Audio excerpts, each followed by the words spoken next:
Good morning.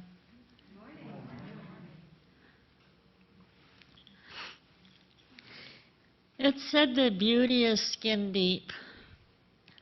The same can be said about ugliness. A man once said to Abraham Lincoln, "I'm sorry, but I'm going to have to shoot you." "Why is that?" Lincoln asked. The man replied, "Well, I made a promise that if I ever saw a man uglier than myself, I would have pity and kill him." Lincoln replied, "Shoot away, sir. If I'm uglier than you, I don't want to live."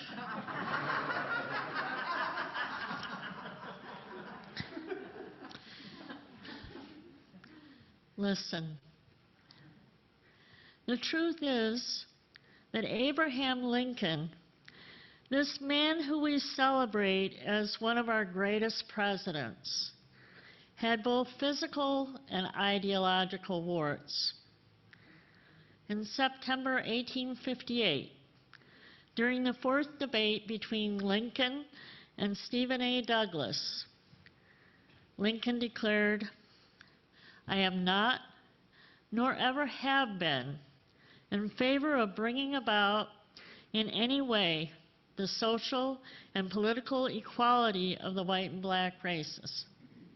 I am not, nor ever have been, in favor of making voters or jurors of Negroes, nor of qualifying them to hold office, nor to intermarry with white people.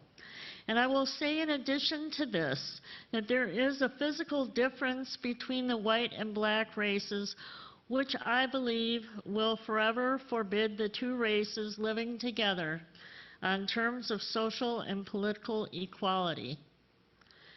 Yet, despite his ideological shortcomings, nearly 4 years to the day in September 1862, President Lincoln declared that he would emancipate all slaves in any state that did not end its rebellion against the Union by January 1, 1863, when the Emancipation Proclamation would become effective. Although enforcement of the Emancipation was beyond Lincoln's power, the Civil War became a crusade against slavery. The election of 1864 brought back Lincoln along with significant Republican majorities in both the House and the Senate. Lincoln sought bipartisan support for an amendment to abolish slavery. As Democrats rallied in the name of states' rights and their collateral rights to own slaves, the amendment died in the House. In January 1865, the Senate voted 119 to 56 to pass the 13th Amendment. The yea votes were largely carried by the 84 Republicans and 14 Democrats, nearly all of whom were lame ducks who could afford to take controversial positions. The 56 nay votes were carried by Southern Democrats. The Civil War continued for another 3 months until April 1865. Now you must forgive me for skipping ahead to the middle of the story, and allow me to start again at the beginning with a timeline. In 1618, with many other white Europeans, my many times great-grandfather arrived in Jamestown as an indentured servant. The practice of indenture arose in 1607 with the colonists' need for cheap labor. An indenture was an agreement to work for a specified period in exchange for passage to the colonies. In 1619, the first black Africans arrived as indentured servants to be afforded the same freedom dues as white servants upon the completion of their indentures. These dues included a plot of land and essential supplies. The following year, 1620, brought the Mayflower. In 1621, Antonio the Negro, an Angolan, arrived in Virginia. The 1625 census lists him as a servant. 1623 brought Mary, another black African servant. Antonio eventually changed his name to Anthony Johnson, and he and Mary were married and had 4 children. In 1635, Anthony and Mary had earned their freedom dues. In the 1640s, under the headright system, Anthony began to acquire 50 acres of land for each purchase of an indenture, one of which was for a black servant by the name of John Kaser. Moreover, in 1651, Johnson purchased the contracts of 5 indentured servants, 4 of whom were white, and 1 of whom was for his son Richard, which entitled him to 250 additional acres. In 1653, servant John Kaser approached Captain Goldsmith, claiming that Johnson had illegally detained him since around 1646, when his indenture had been completed. A neighbor, Robert Parker, intervened and offered to employ Kaser for under a new term of indenture. In 1654, Johnson sued Parker for the return of Kaser. When Goldsmith, according to his deposition in Johnson v. Parker, demanded that Johnson produce the indenture, Johnson essentially replied that he had never seen any indenture, but that he was entitled to Parker's Negro, quote, for his life, unquote. The Northampton court initially found in Parker's favor, but reversed its ruling upon appeal. On March 8, 1655, the court wrote, "This day, Anthony Johnson, Negro, made his complaint to the court against Mr. Robert Parker and declared that Parker detains his servant, John Kaser, Negro, under the pretense that said Negro was a free man. The court, seriously considering and maturely weighing the premises, do find that the said Mr. Robert Parker most unjustly keeps the said Negro from Anthony Johnson, his master. It is therefore the judgment of the court and is ordered that the said John Kaser, Negro, forthwith return unto the service of the said master, Anthony Johnson, and that Mr. Robert Parker make payment of all charges in the suit." While the Johnson case didn't establish the growing practice of lifelong servitude, it set the legal precedent for slavery in the colonies.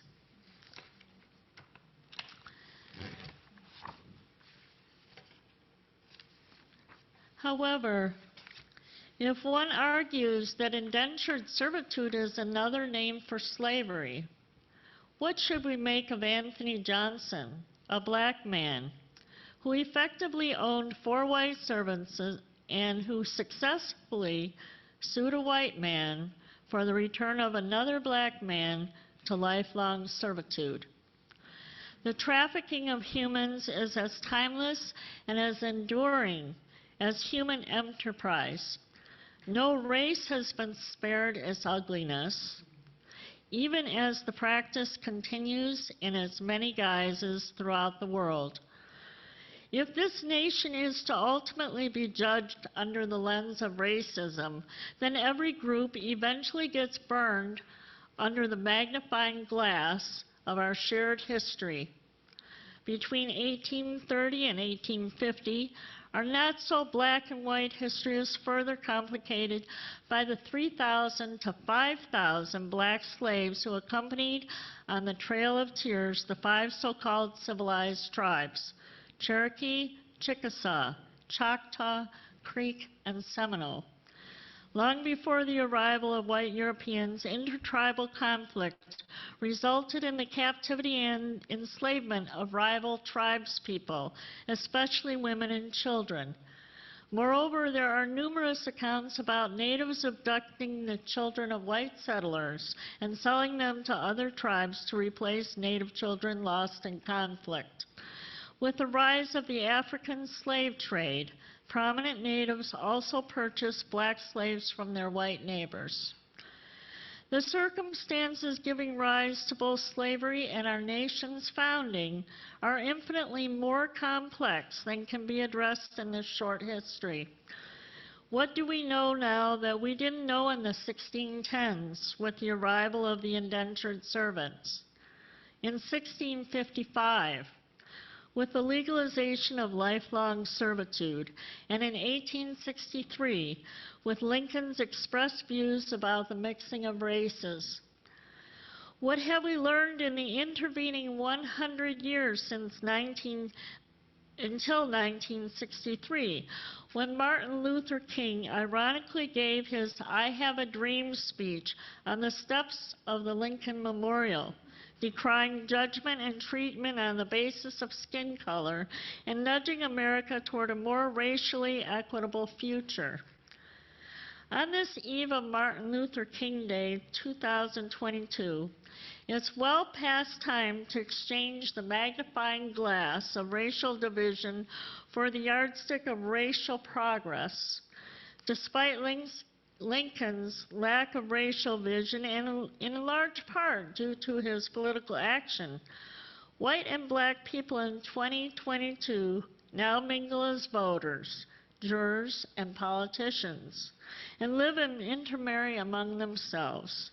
People of all races mingle in grocery stores, on buses, and at presidential inaugurations.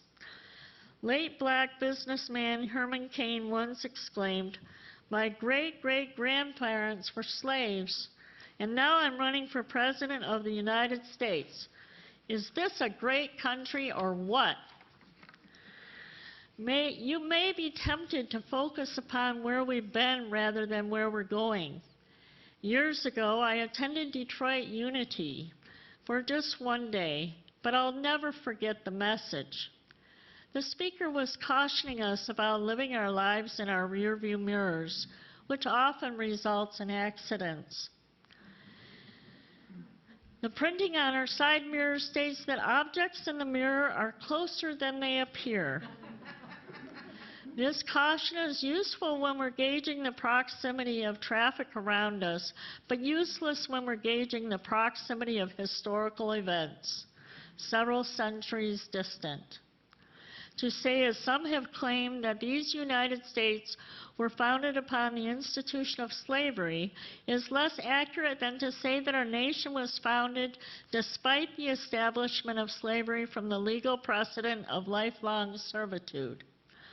Moreover, to ignore the ideological gains that we made in the last 5 centuries is to condemn this nation to an eternity of square one.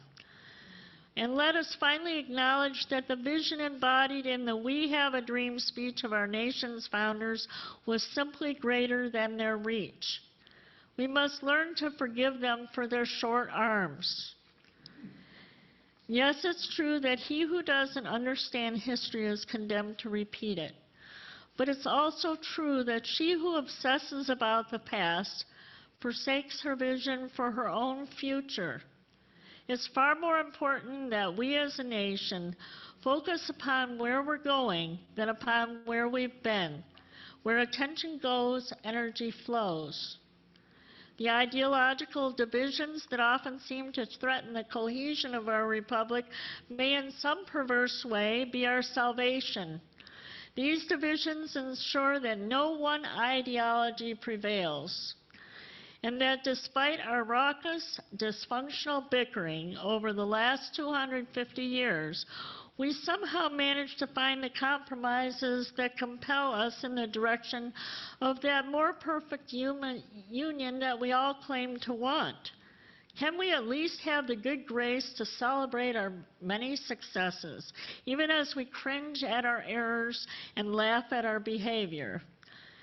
There's a fine line between the united and the untied states of America.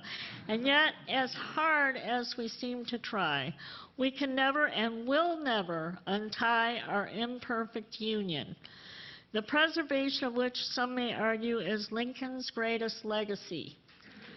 While it's easy at times to disparage the United States for its many errors, can we also remember that our nation's inheritance is the collective struggle of the many nations represented within our borders? Where else on earth do so many nations gather to resolve their differences? Shortly before King's speech in 1963, John F. Kennedy declared, "If we cannot now end our differences, at least we can help make the world safe for diversity." How does Kennedy's view of diversity align with the current political definition, which emphasizes diversity of skin tone, while ignoring the diversity of thought embedded in the many languages that accompany those skin tones? Rephrasing Kennedy's words, can we at least make our nation safe for diversity of thought, the expression of which is protected by our First Amendment? And yet Thomas Sowell, black economist, asks, is diversity our strength, or anybody's strength anywhere in the world? America's strength, Sowell continues, has been not our diversity, but our ability to overcome the problems inherent in diversity and to act together as Americans. The United States should be celebrated, not because we have all of the answers, but because our Constitution provides a forum to debate the questions. This forum is both our nation's unique destiny and a spiritual legacy. In his 2009 inaugural address, Barack Obama declared, "We remain a young nation, but in the words of Scripture, the time has come to set aside childish things. The time has come to reaffirm our enduring spirit, to choose our better history, to carry forward that precious gift, that noble idea passed on from generation to generation, the God-given promise that all are equal, all are free, and all deserve a chance to pursue their full measure of happiness." Do you obsess where this nation has taken you? Or do you focus upon where you're taking this nation with the pursuit and the realization of your own American dream? Where attention goes, energy flows. Each of us may now and then lose his way in ideological detours. But we must never lose sight of our shared dream. And yet I pray that these United States never achieve perfect unity, but forever grow as a work in progress in co-creation with the Holy Law. Oh, say, can you see the beauty of our lessons learned, of our better history, or can you only see the ugliness of our lessons, of our struggles as a young nation? Richard Paul Evans says, "I stopped looking for beauty and then wondered why the world was so ugly." Ugliness can certainly be instructive, but it can never be uplifting. Unlike the rainbow, which teaches us about the beauty inherent in each of its colors. Likewise, the beauty inherent in our diversity of skin color, each shade of which has its lessons to teach. Let us acknowledge that we're all different shades of God, and that together we make light. O Heavenly Father and Earthly Mother, may you weave the United States together in the unity of a shared dream. So it is.